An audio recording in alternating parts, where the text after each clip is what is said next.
मूकं करोति वाचालं पंगुम लंघयते गिरिम यत् कृपा तमहम वंदे परमानंदम माधवम। दोस्तों नमस्कार, मैं हिमांशु शर्मा और आप देख रहे हैं एस्ट्रो विद शर्मा जी। उस परमेश्वर की जिसके कृपा मात्र से ही मुख बधिर व्यक्ति भी, गूंगा व्यक्ति भी बोलना प्रारंभ कर देते हैं तथा शरीर से विकलांग व्यक्ति भी, लंगड़ा व्यक्ति भी बड़े से बड़े पहाड़ को पार कर लेते हैं। उस परमेश्वर के सामने, उस इष्ट के सामने हम नतमस्तक होते हैं, उनको प्रणाम करते हैं और प्रणाम करते हुए आज के इस कार्यक्रम को प्रारंभ करते हैं। चलिए, आज हम कुंडली के परिप्रेक्ष्य में एक बहुत ही महत्वपूर्ण विषय के ऊपर चर्चा करने जा रहे हैं। चलिए फिर आज के कार्यक्रम को प्रारंभ करते हैं। देखिए, कुंडली का जो प्रथम भाव है, चतुर्थ भाव है, सप्तम भाव और दसम भाव, पहला, चौथा, सातवां और दसवां, इन चार भावों को केंद्र का भाव कहा जाता है। देखिए, इस कुंडली में प्रथम भाव, चतुर्थ भाव, सप्तम भाव और दसम भाव, यह जो चार भाव हैं इन्हें हम केंद्र का भाव कहते हैं। अच्छा, ये भाव का नंबर बता रहा हूँ ना, राशियों का नंबर नहीं। देखिए, ये 9 नंबर से चालू है, फिर भी यह प्रथम भाव है, फिर 1 2 3 4, यह चतुर्थ भाव है, यह सप्तम भाव है और यह दसम भाव है। मैं इसीलिए 2 अलग अलग कुंडली बनाकर लेकर आया हूँ, एक को 1 नंबर से चालू किया हूँ और दूसरे को 9 नंबर से। इसके पीछे कारण ये है कि आप परेशान ना हो, आप कंफ्यूज ना हो। मैं भाव की बात कर रहा हूँ, नंबर की बात नहीं कर रहा हूँ। वहाँ पर चाहे 1 लिखा हो, 5 लिखा हो, 12 लिखा हो, उससे कोई मतलब नहीं है। यह प्रथम भाव है या चतुर्थ भाव या सप्तम भाव और या दसम भाव, इन चार भाव को केंद्र का भाव कहा जाता है। ये इतने महत्वपूर्ण क्यों हैं?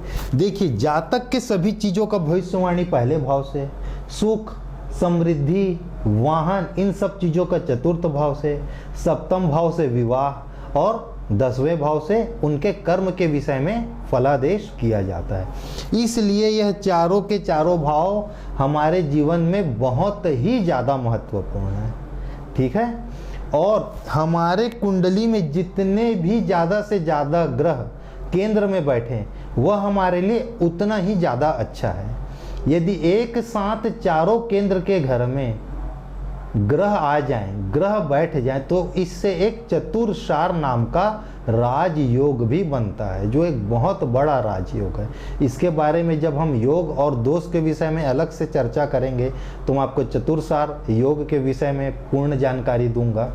आज हम यह देखते हैं कि इन चार भाव को हम केंद्र का भाव कहते हैं। यदि लग्नेश के मित्र ग्रह इन भावों में आकर बैठते हैं तो यह बहुत ही शुभ संकेत है हमारे आनंदित जीवन के लिए, हमारे सुखमय जीवन के लिए। यह बहुत ही ज़्यादा अच्छी बात है। अब हम त्रिकोण में आ जाते हैं। देखिए, कुंडली का जो प्रथम भाव है, पंचम भाव है और नवम भाव है, इसे हम त्रिकोण कहते हैं। देखिए, प्रथम भाव, फिर पंचम भाव, फिर नवम भाव। यहाँ पर के परिप्रेक्ष्य में बात करूँ तो यह प्रथम भाव है, जहाँ 1 लिखा है यह पंचम भाव है और जहाँ 5 लिखा है वह नवम भाव है। तो पहला, 5वां और 9वां, यह 3 भाव मिलके त्रिकोण बनते हैं। देखिए, यदि हम इन तीनों को आपस में जोड़े तो एक त्रिकोण के जैसी आकृति हमें आपस में दिखाई देती है। ये देखिए, यह कुंडली के सबसे शुभ भाव होते हैं। इससे ज्यादा शुभ भाव और कोई नहीं है हमारे कुंडली में। और यह जो लग्न का भाव है, यह केंद्र का भी हिस्सा है और त्रिकोण का भी हिस्सा है। देखिए, केंद्र में हम 1 4 7 और 10 को लिए थे, यह केंद्र का भी हिस्सा है। और त्रिकोण में 1 5 और 9, यह 3 भाव जो है वह त्रिकोण के भाव कहलाते हैं। त्रिकोण के स्वामी हर हमेशा शुभ ही फल देते हैं। सिर्फ और सिर्फ यह 3 घर में जो राशियां लिखी हुई है, उसके जो स्वामी ग्रह हैं वह यदि हमारी कुंडली में अच्छे स्थान में बैठ गए, अपने मित्र राशि में बैठ गए, अपने उच्च के स्थान में बैठ गए, केंद्र में बैठ गए, तो इससे शुभ तो कुछ हो ही नहीं सकता। सिर्फ और सिर्फ ये 3 ग्रह हमारे पूरे के पूरे जीवन को आनंदित कर सकते हैं। यह इतने महत्वपूर्ण भाव है। ठीक है, चलिए इसके बाद अब हम आते हैं त्रिक भाव में। कुंडली का जो छठवां, आठवां और 12वां, यह जो 3 भाव है उसे त्रिक भाव कहा जाता है। छठवां, आठवां और 12वां। यदि मैं इस कुंडली के परिप्रेक्ष्य में बात करूं तो यह छठवां भाव है, यह 8वां भाव है और यह 9वां भाव है। 1 2 3 4 5 6 यह छठवां हुआ, फिर 7 और 8 ये 8वां हुआ और वह जो है 12वां हुआ। छठवां, 8वां और 12वां, यह 3 भाव को त्रिक भाव कहते हैं। भारतीय ज्योतिष के परिप्रेक्ष्य में त्रिक भाव को अच्छा नहीं माना जाता। देखिए हम इससे पहले के कार्यक्रम में इस विषय में बात कर चुके हैं कि हम आखिर छठवें भाव से देखते क्या हैं। रोग, ऋण, शत्रु, मृत्यु, मृत्यु तुल्य कष्ट, हॉस्पिटल, व्यय, यही सब चीजें ना। इसीलिए इन भावों को अच्छा भाव नहीं माना जाता। कोई भी शुभ ग्रह यदि 6, 8, 12 में अर्थात त्रिक स्थान में आकर बैठ जाए तो उस शुभ ग्रह के शुभता में कमी आ जाती है।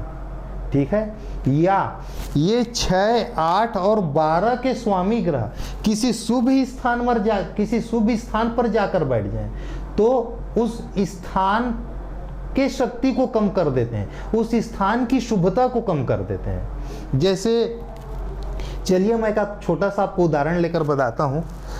जैसे यह पंचम भाव है, हम पंचम भाव से क्या देखते हैं, संतान के विषय में। अब छठवां भाव जो है वो है रोग, ऋण, शत्रु। अब पंचम भाव के स्वामी यदि षष्ठम भाव में आकर बैठ जाएं, पंचम भाव के स्वामी षष्ठम भाव में आकर बैठ जाए तो बच्चे को रोगी होना दिखाई देगा। क्यों? क्योंकि यह रोग का भाव है, यह शत्रु का भी भाव है।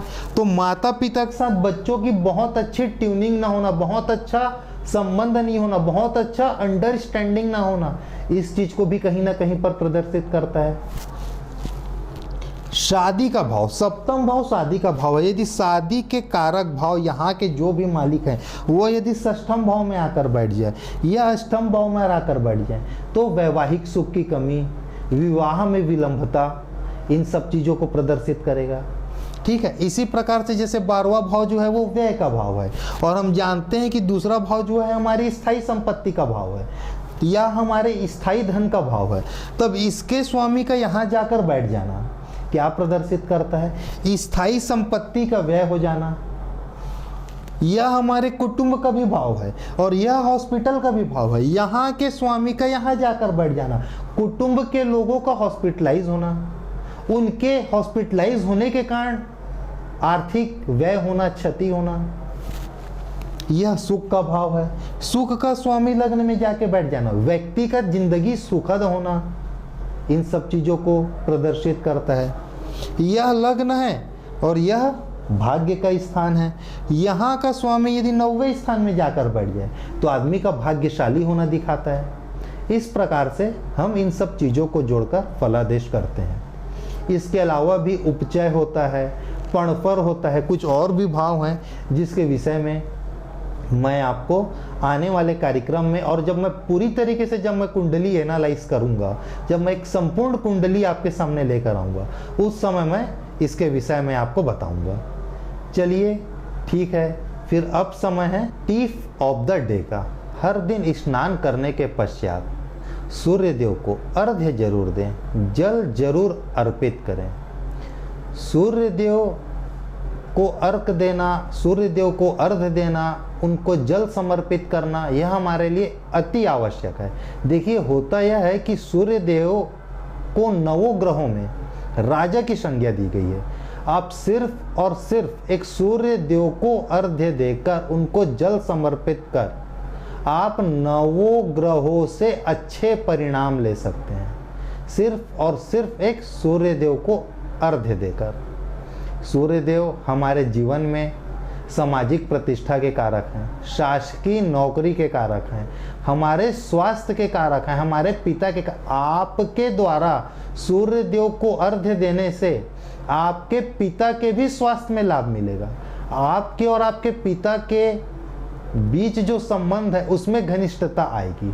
न वह केवल आपके लिए आवश्यक है, वह आपके परिवार के लिए भी अति आवश्यक है। मैं एक बार फिर से रिपीट करता हूँ, हर दिन स्नान करने के पश्चात सूर्य देव को अवश्य ही जल अर्पित करें। सिर्फ और सिर्फ एक सूर्य देव को अर्घ देने से बाकी 8 ग्रह स्वमेव अच्छे परिणाम देने लगते हैं, क्योंकि सूर्य देव को नवोग्रहों में राजा की संज्ञा दी गई है। ठीक है दोस्तों, चलिए फिर आज के कार्यक्रम को यहीं पर समाप्त करते हैं। आने वाले कार्यक्रम में फिर एक नए विषय के साथ मैं आप लोगों के सामने हाजिर होऊंगा। ठीक है, इजाज़त दीजिए, नमस्कार।